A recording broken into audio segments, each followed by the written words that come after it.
Mai témánk? A félbehagyás.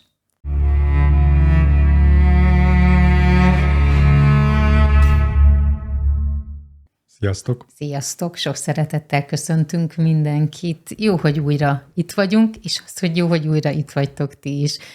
Az elején mondhatom azt, hogy iratkozzatok fel minél többen, küldjetek kérdéseket, mert hogy azokat nagyon-nagyon szeretjük, és én nagyon kíváncsi vagyok, hogy vajon ehhez a témához ki hogyan fog csatlakozni, kapcsolódni, és hogy mire fogunk kiukadni. Igen. Honnan jött az ötlet neked, hogy a félbehagyásról beszélgessünk? Már is mondom, csak megkérdezném a kedves hallgatókat, nézőket, hogy így gondolják végig, hogy volt az életükben valami olyan, amit félbehagytak, és bánják, hogy félbehagyták, vagy örülnek, hogy félbehagytad, és akkor, hogy az emberekben azért szokott lenni olyan, hogy így elkezdesz valamit, és akkor utána félbehagyod, és akkor a félbehagyás alatt azt érted, hogy nyilván azt gondoltad, hogy ezt még tovább kéne csinálni. Igen, mert hogy van szerintem egy ilyen program, hogy akkor jó valaki, hogyha végig csinál mindent, mert hogy akkor lehet igazán elérni mindent. Egy csomó ilyen kép van, azt hiszem a közösségi médiában is, hogyha valaki hamar feladja, talán ez a félbehagyás. Igen, tényleg a félbehagyás, akkor az a feladás. A feladás, nagyon nekem jó. így ez jutott, igen, és hogy mondjuk hamar feladta, vagy félbehagyta azt, amit csinált, nem volt elég kitartó, ezért nem jutott el a nagy kincsig. Tényleg a kitartás, és akkor legyél kitartó, igen. Mert igen. Hogy ha kitartó vagy, az mindig meghozza a gyümölcsét. Igen, meg hogy az valahogy egy ilyen nagyon pozitív és nagyon nemes tulajdonság, hogyha valaki kitartó. Vagy hát régen, én azt gondolom, jó pár évvel, vagy akár 100 évvel ezelőtt az, ha valaki nagyon kitartó volt, akkor azt egy ilyen nagyon nemesnek gondolták. Igen, meg főleg a férfiaknál ugye ez nálunk, ez különösen nagyon fontos, hogy belállunk egy feladatba, egy dologba, és akkor, hogyha nem tudom, a pokol összes szörnyetegét is le kell győznünk, akkor is kitartunk amellett, és ugye az elvek, ami miatt szent küldetésért kitartasz, végigcsinálod, és akkor milyen gyenge vagy, hogyha félbehagyod. Szóval, hogy ez még ott van, azt szerintem, hogy a férfi lélekben ez még fontosabb, ez a kitartás, mert nyilván, amikor erőt fejtesz ki, akkor ugye nem adhatod fel, amikor te erőt akarsz, mármint izmot akarsz, sportot szeretnél, harcolnod kell, tehát a harc közben ugye nem adhattad föl, nem futamodhattál meg, mert akkor gyenge voltál, férfiatlan voltál. Szóval, hogy ez még egy nagyon, még mélyebben bennünk levő program.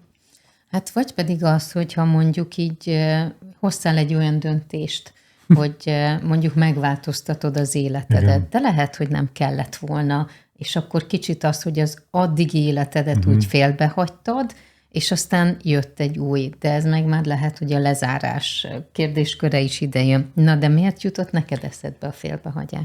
Hát pontosan ezekért, hogy ezeket megbeszéljük, mert szerintem ez nagyon kettős, mert ugye egyrészt ott van ez a társadalmi pozitív dolog, hogy igen, hogy milyen fontos ez a kitartás, és mégis ott van az, hogy az ember az életében annyi mindent félbehagy, vagy talán a feladja az egy kicsit más dolog, de hogy elkezdesz valamit, és akkor kitalálod, hogy ez milyen jó lenne neked, innen indult el bennem ez a kérdés, hogy kitalálod, hogy neked ezt kell csinálnod, hogy milyen jó, így belekezdesz, és utána félbehagyod.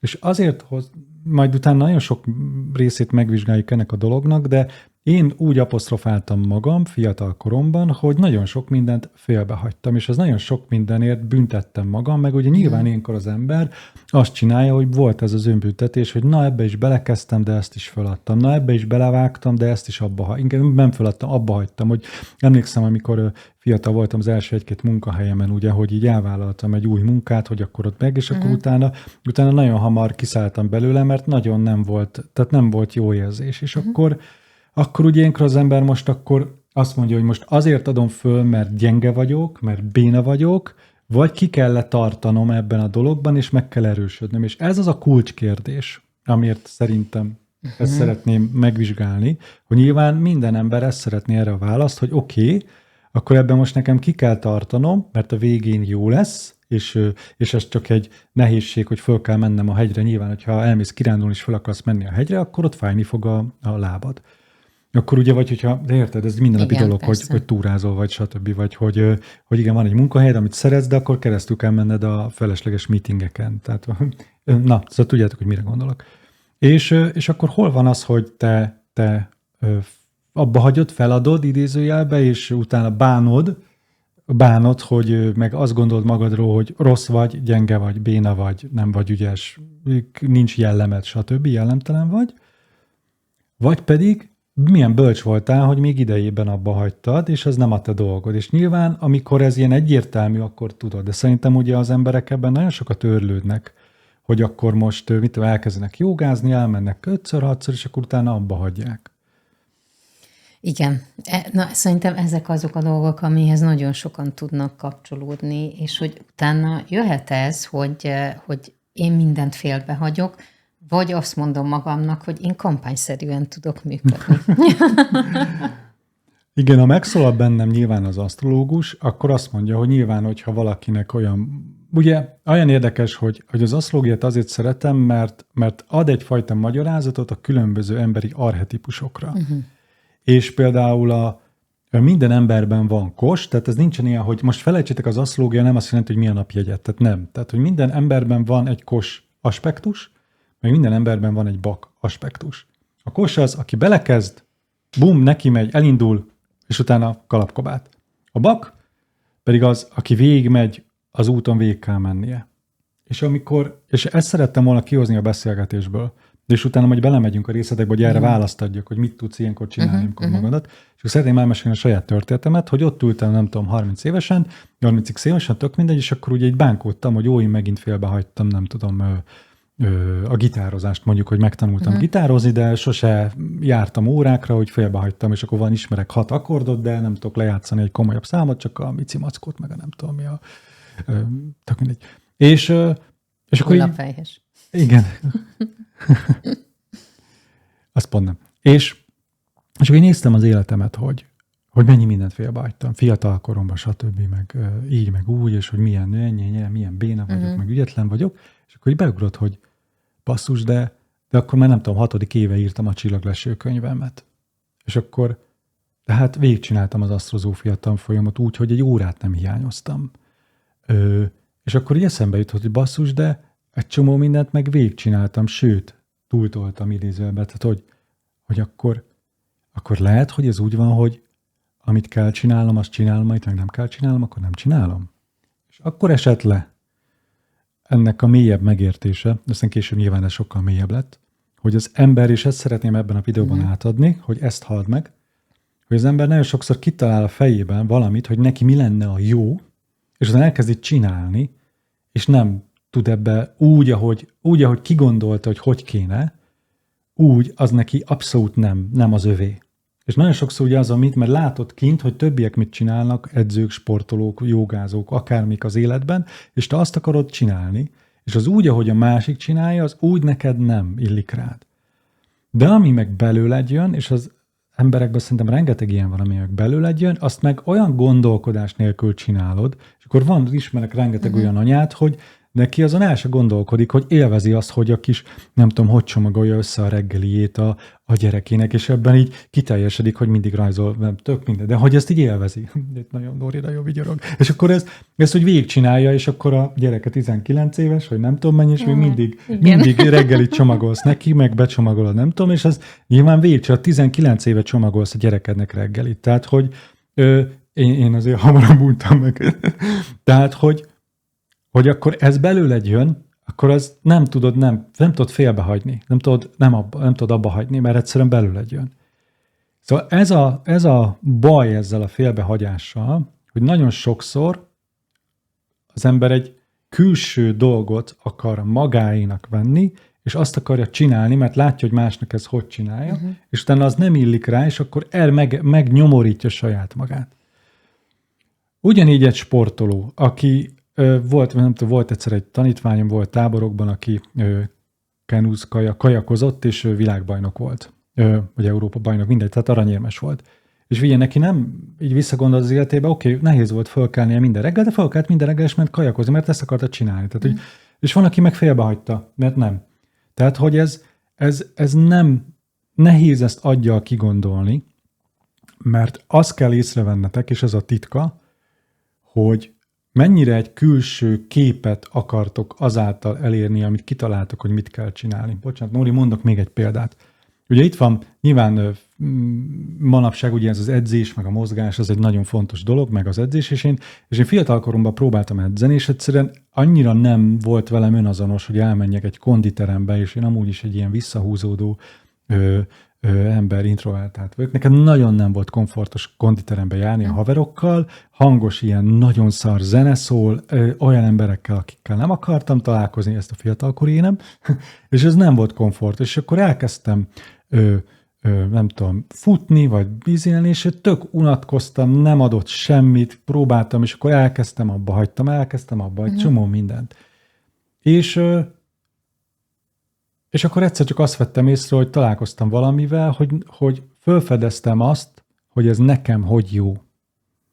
És elkezdtem arra figyelni, hogy ez nekem hogy jó, és akkor nem egy külső programtervet, edzéstervet kezdtem el követni, hanem azt figyelni, hogy belőlem ez hogy jön.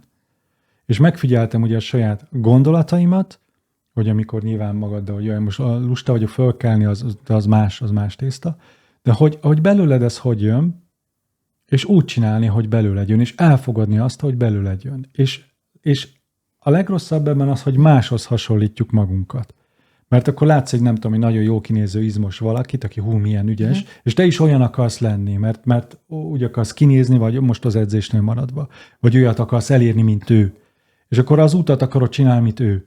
És akkor nyilván meg kell erőltetni magad, meg kell nyomorítani magad, mert az ő út, az ő lépteibe akarsz belépni, és ez a legfontosabb, hogyha magatokat elkezditek őszintén figyelni ebben a dologban, akkor rájöttök arra, hogy nézzétek meg, hogy mi az, amit te meg észesen veszed, hogy ebben kitartó vagy, észesen veszed, hogy ezt nem hagytad abba, mert ezt csinálod.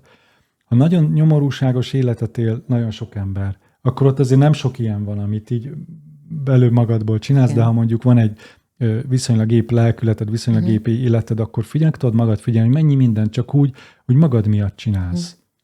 Ez az edzéshez én nagyon tudok kapcsolódni egyébként. Kipróbáltam én is ezerféle dolgot. Igen. Vannak ezek a videók megint a közösségi médiában, amikor aerobikát tart egy nő, és akkor mindig van egy valaki, aki pont az ellenkezőjét csinálja, vagy így nem tudja lekövetni a dolgokat. Ez vagyok én.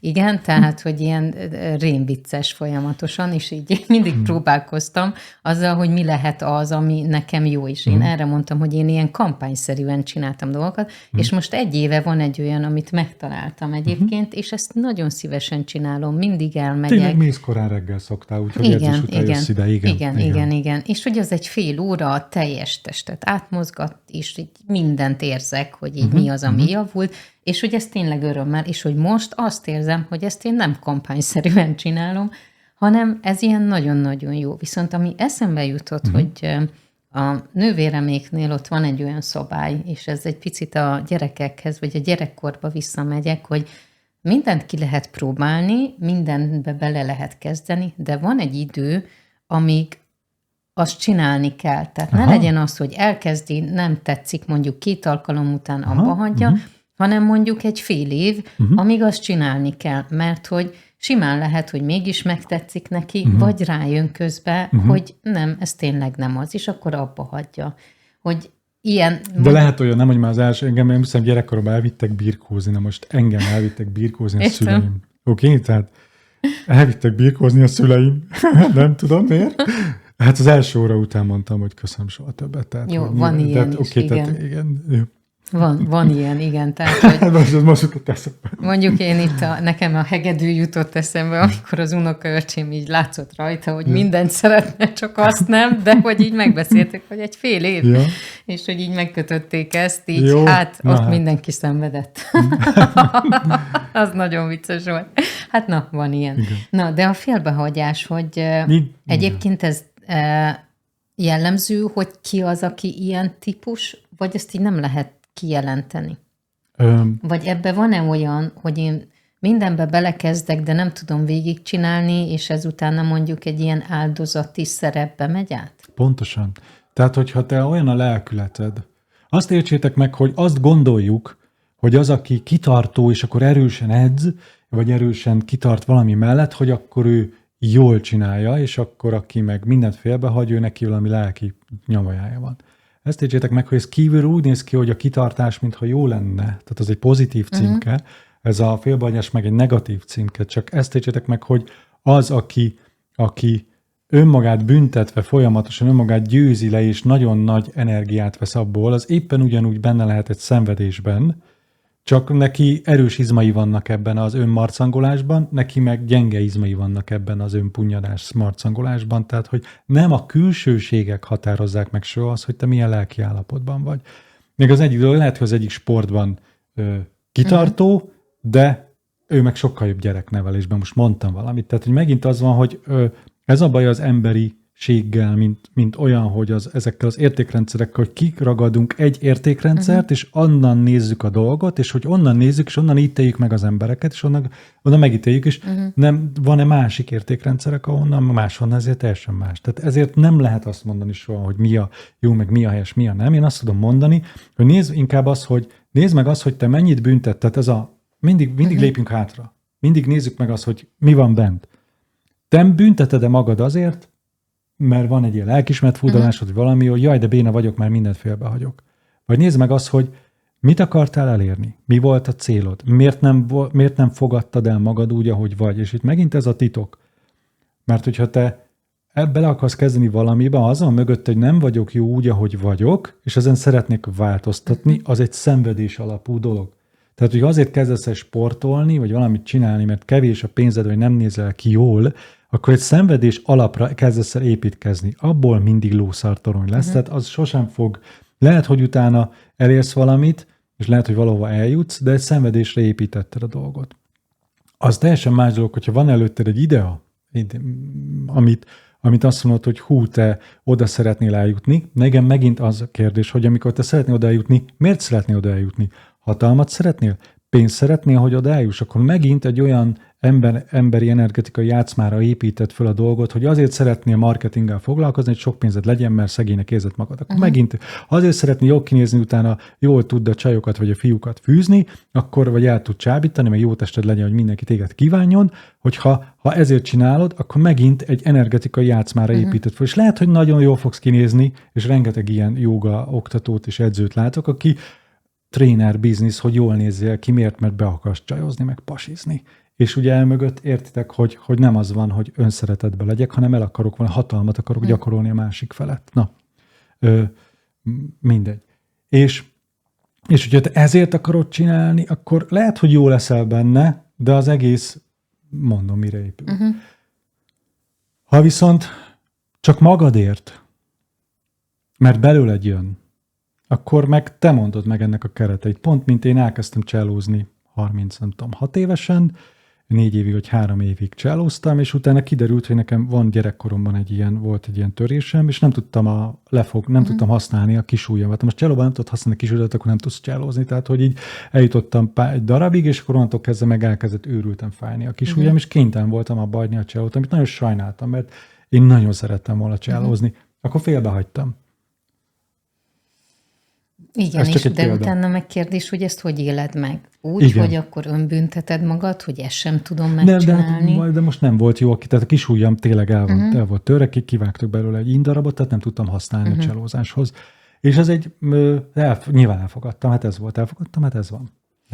Nekem itt a félbehagyásnál még egy picit a munka is bejön.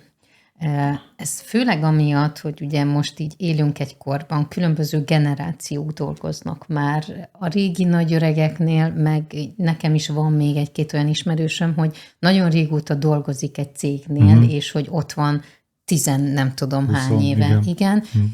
Én meg viszonylag sokszor váltottam munkát, mert jött egy új lehetőség, kipróbáltam, mindig megvolt, hogy legalább 1 évet legyek ott. És akkor nem mutat jól az önéletrajzban. Igen, nem mutat jól az önéletrajzban, de hogy én egy csomó mindent szerettem volna kipróbálni, meg jöttek megkeresések, viszont a mai fiataloknál meg ugye nincs ez, hanem hogy ők nagyon gyorsan tanulnak, nagyon gyorsan sajátítanak el új tudást, hogy ez mennyire mély, persze erről lehet vitatkozni, de ez meg már az új generációnak a tulajdonsága.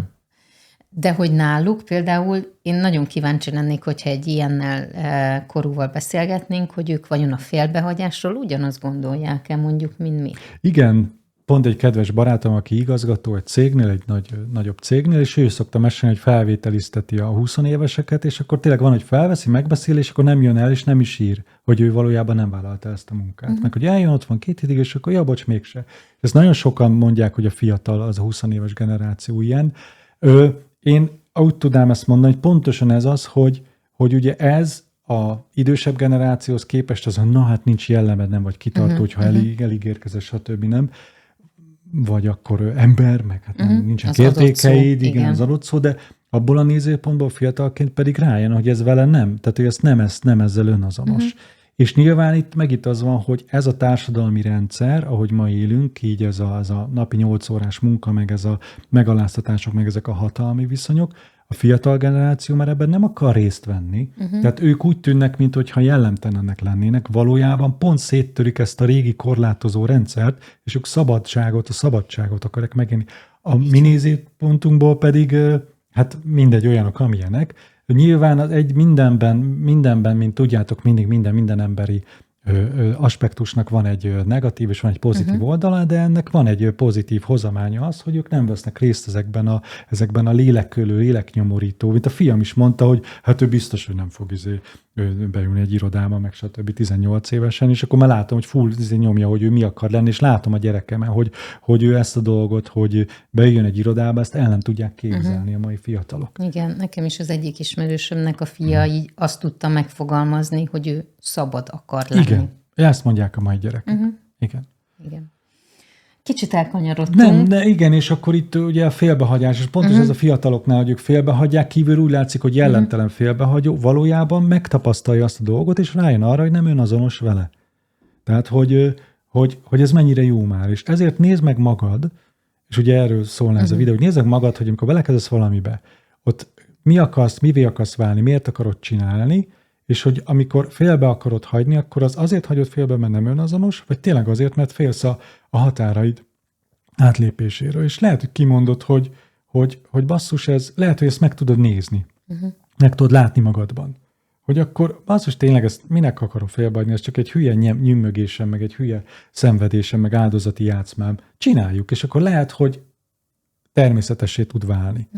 De nekem még mindig ott van az, hogy amit neked belőle jön, azt meg észre sem veszed, hogy csinálod. Tehát, hogy az meg a természetes dolgokat, egyszerűen, mint hogy nem veszed észre, hogy levegőt veszel, a természetes dolgokat, azokat meg magunktól csináljuk, és nem vesszük észre, hogy ez nyűg lenne. Mint itt van nekünk most már 4 éve csináljuk ezeket a videókat. Igen. Nem tűnt föl, hogy nem nyűgölök, hogy basszus, már megint jön a Nóri, meg itt kell ezeket a hülye videókat, ezeket csinálnom. Soha nem volt ilyen. Soha nem volt ilyen, igen. Tehát soha. Sőt, ez a Nóri mikor jössz már, de igen, és akkor próbáljuk összehozni. Tehát, hogy föl sem merül, de hát érted, tehát, hogy akkor miért? És akkor meg, ha meg el fog jönni az ideje, akkor meg abba fogjuk hagyni, és akkor máshogy fog folytatni. Tehát, hogy ami van, az van. Az ember tud csak erőltetni olyan dolgot, ami ugye a kutya nem akar macska lenni, de lehet, hogy elkezdett tök cuki kutya macskaként viselkedni, de nem azért, mert macska akar lenni, meg úgy akar kinézni, hanem csak csinálja. Na, izgalmas. Elmondtuk, amit szerettem volna? Igen de ha bármilyen gondolatot félbehagytunk volna, írjátok meg. Jaj, nem tudom megnyomni a tuducs gombot. Basszus, messze van. Köszönjük szépen, hogy meghallgattatok. Küldjetek kérdéseket, írjatok véleményeket, iratkozzatok fel. Köszi, ha leírjátok. Meg nem is az a lényeg, hogy leírjátok, köszi, ha megnézitek magatokban. Tehát csináljátok ezt, hogy este leültök, végignézitek az életeteket, hogy mit hagytatok félbe, hogy az valóban félbehagytátok, vagy csak egyszerűen végre kimondtátok, hogy ez nem a tiéd, vagy el kellett odáig jutni, hogy ezt fölismerd, addig jó volt, akkor meg miért bünteted magad? Szóval, hogy itt minden mögött csak az áll, hogy ne büntesd magad. Sziasztok! Sziasztok!